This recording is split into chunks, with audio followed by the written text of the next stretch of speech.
Morning students, कैसे हैं आप सब लोग। आज आपका क्लास 5th इन्वायरमेंट का लेक्चर है। ठीक है, सो हमने प्रीवियस लेक्चर में जो चैप्टर नंबर 9 है लैंड, मतलब कि इसमें हमने एक स्टोरी देखी थी। ठीक है, तो अब स्टोरी के बाद हमको यहाँ पे दो एक एक्टिविटीज़ दी गई हैं, तो वो अब हम देखते हैं। तो इसमें क्या एक्टिविटी फर्स्ट है, what do we need spread sieve for sieving wheat. तो हमको यहाँ पे एक्टिविटी में क्या कहा गया है, जो छन्नी आती है ना वो चाहिए, मतलब कि गेहूँ छनने की जो छन्नी आती है वो चाहिए। सीव फॉर सेविंग व्हीट फ्लोर, तो गेहूँ का जो आटा आता है उसकी जो छन्नी आती है वो चाहिए। थिन थिन कॉटन क्लॉथ, तो जो कॉटन का क्लॉथ आता है वो चाहिए। लैम्प्स ऑफ सॉइल, जो सॉइल माने जो रेती होती है उसके जो ऐसे लैम्प्स होते हैं कि जो जिसे हम टुकड़े कहते हैं वो चाहिए। अब हम स्टार्ट करते हैं व्हाट टू डू। तो अब क्या है करना है, व्हाट टू डू, अब क्या करना है। Take one lump of soil, तो अब एक लैम्प ऑफ सॉइल मतलब कि एक जो रेती का जैसे पत्थर होता है ना, जैसे पत्थर कैसे होते हैं बड़े, तो कोई एक बड़ा पत्थर लेना है, उससे हमको एक जो ये सॉइल है लैंप है उसको तोड़ना है। अब ये आगे देखेंगे। Turn it into small particle size, तो हमको पत्थर से इस सॉइल का जो जो लैम्प्स है उसको पत्थर से छोटी छोटी साइज में करना है। Sieve it through the wheat sieving sieve, तो जो गेहूँ छनने की जो छन्नी आती है उससे हमको इसको छनना है। मतलब कि हमको इसको वो छन्नी आती है ना उससे हमको इसको छानना है। ठीक है, गुजराती लैंग्वेज में हम छानना कहते हैं ना, तो वो करना है। What is left in the sieve, तो अब जो ये सीव है मतलब कि ये जो छन्नी है गेहूं की जो छन्नी आती है, अब उसमें क्या बचता है वो हमको ऑब्जर्व वगैरह करना है। ऑब्जर्व इट एंड नोट, तो अब हमको नोट करना है और उसमें देखना है क्या ऑब्जर्व होता है। Keep the component left in the sieve separately, तो अब यहाँ पे हम देखेंगे what is left in the sieve. तो सीव में से हाँ, तो जो फर्स्ट कॉलम है कि what is left in the sieve, तो जो छन्नी है उसमें क्या बचा, और सेकंड है what is sieved out of the sieve. Sieve मतलब कि सीव में से क्या निकला, ये जो छन्नी है उसमें से क्या निकल गया। तो जो छन्नी है ऊपर वाली, तो देखिए ऊपर क्या बचा है, small stones are left in the sieve. जो सीव है मतलब छन्नी है उसके ऊपर देखिए छोटे छोटे जो पत्थर होते हैं वो रह गए, और निकल क्या गया है, what is sieved out of the sieve. Other component, अब अदर कंपोनेंट्स ऑफ सॉइल, तो जो रेती होती है उसके कुछ और कंपोनेंट्स होते हैं वो निकल गए। अब सेकंड एक्टिविटी है activity 2, collect the sieved part and sieve it with the sieve use for sieving flour.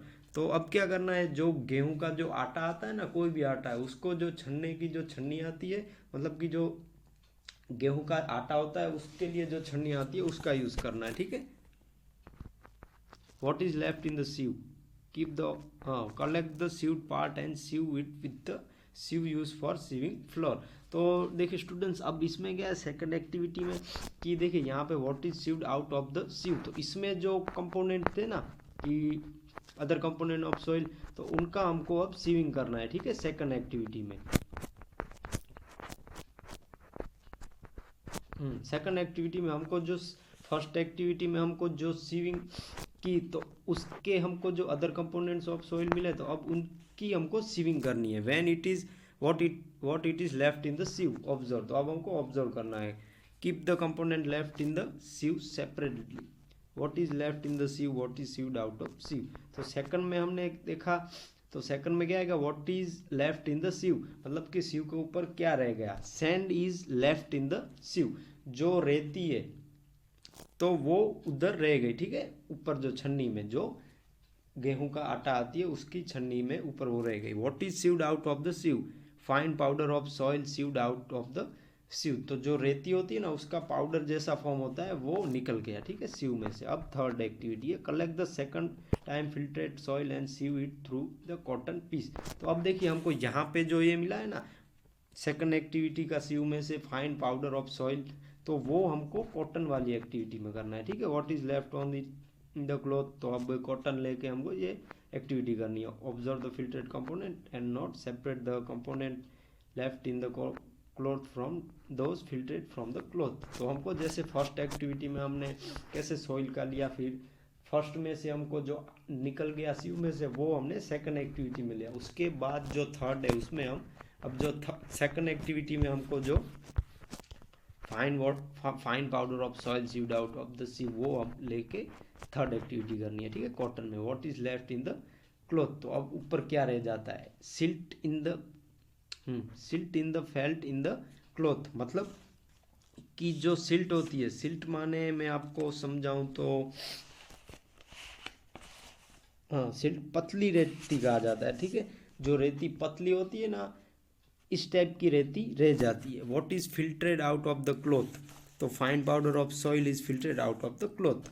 तो ऐसा फाइन पाउडर माने कि जो पतला पतला जो रेती जैसा पाउडर हो जाता है वो निकल जाता है क्लॉथ में से, ठीक है। तो ये तीन एक्टिविटीज हमने देख ली। तो देखिए ये है ना, आपको आपकी वर्कबुक में लिख लेना है ये जो पार्ट है।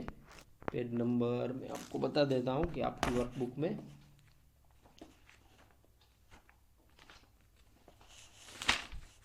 पेज नंबर 83 पे है, ठीक है। ये तीनों एक्टिविटी के ऑब्जर्वेशन, तो तीनों एक्टिविटी के ऑब्जर्वेशन आपको पेज नंबर 83 पे है और 84 पे है। उसके बाद का है कि observation, observe the filtrate and left over components for first, second and third. तो हमको जो जो फर्स्ट एक्टिविटी में मिला कि क्या रह गया था, नीचे क्या था, वो हमको देखना है, फर्स्ट का, सेकंड का एंड थर्ड का, कि मतलब क्या सीविंग में से निकल गया। फर्स्ट जो गेहूं का जो जो गेहूं की छन्नी आती है उसमें से, फिर सेकंड जो गेहूं का आटा जो होता है उसकी छन्नी, और उसके बाद एक कॉटन जो रुमाल जैसा होता है उसकी मतलब कि उसका फिल्ट्रेट करके जो निकल जाता है वो हमको यहाँ पे ऐसे ऑब्जर्वेशन करना है। अब थिंक एंड से में जो 3 क्वेश्चन है वो आपको आपकी वर्कबुक में मिल जाएंगे, ठीक है। तो उनके क्वेश्चन मैंने यहाँ पे रख दिए हैं। तो जो फर्स्ट क्वेश्चन है कि which components are obtain after sieving the soil with different sieve size, which components are obtain after sieving the soil with different sieve size. तो जो जैसे जैसे हमने सीविंग की जो 3 एक्टिविटी की, तो उसमें कैसे हमने 3 साइज बदली, तो कौन से कंपोनेंट मिले हम वो बताना है। By sieving soil with the different sieve size we obtain stones, हमने पत्थर देखे, फिर sand, silt and dust present in dust, ठीक है। जो लास्ट वाला जो मैंने बताया ना कि fine powder of soil is filtered out of the cloth, ये डस्ट जैसा होता है, ठीक है। जो डस्ट होती है ना, जिसे हम रज कहते हैं, उस टाइप का होता है। उसके बाद सेकंड है can there be any other components present in the soil, जो रेती होती है उसमें कोई और भी कंपोनेंट होते हैं। Yes other components can be there, हाँ रेती में और भी कंपोनेंट होते हैं, मतलब कि ऐसे तब हम जिसे कह सकते हैं, वो हम ऐसे देख के नहीं बता सकते, उनकी लेबोरेटरी होती है, ठीक है। उनकी भी लेबोरेटरी में उनके सारे प्रैक्टिकल वगैरह से हम देख सकते हैं। द अदर कंपोनेंट्स में भी water in the from moisture, तो वाटर के फॉर्म में मॉइस्चर होते हैं, मेटल्स होते हैं, मिनरल्स, ऑर्गेनिक फर्टिलाइजर, तो वो वाटर के फॉर्म में होते हैं, ठीक है। फिर थर्ड है how do the amounts of different components affect the type of soil, तो जो अमाउंट होती है कंपोनेंट्स की वो सॉइल पे कितनी असर करती है, ठीक है। तो ये जो फोटो है लास्ट वाला वो आपको आधा ही दिखने मिलता है, ठीक है। तो ये जो थर्ड का है वो मैं एक बार और आपको इसकी फ़ोटो नीचे डाल देता हूँ, ठीक है। तो जब ये मैं होमवर्क भेजूंगा तो थर्ड वाले क्वेश्चन का जो आंसर है उसकी भी मैं फ़ोटो परफेक्ट डाल दूंगा, ठीक है। Amounts of different components change the type of soil and its constitution, if the amount of sand is more we say that soil is sandy, if the amount of clay is more we call its clay soil. तो देखिए इसमें क्या है कि जो amount बढ़ जाती है, कि जैसे सैंड सॉइल में ज़्यादा सैंड आ जाती है तो उसको सैंडी कहा जाता है, और उसमें क्ले की ज़्यादा अमाउंट हो जाती है तो क्ले ही कहा जाता है, और सॉल्ट वगैरह होता है तो हम उसको सॉल्टी भी कह सकते हैं, ठीक है। तो इसका आंसर मैं पूरा नहीं है, ठीक है। तो इसका क्वेश्चन का आंसर मैं पूरा आपको भेज देता हूँ, ठीक है। वर्कबुक में जो PDF बनाई है इसी के नीचे एक फ़ोटो में ऐड कर दूंगा। तो आपको वर्कबुक में ये सब कंप्लीट कर देना है, 3 जो ऑब्जर्वेशन टेबल है और 3 जो क्वेश्चन के आंसर है, ठीक है। Thank you, bye bye.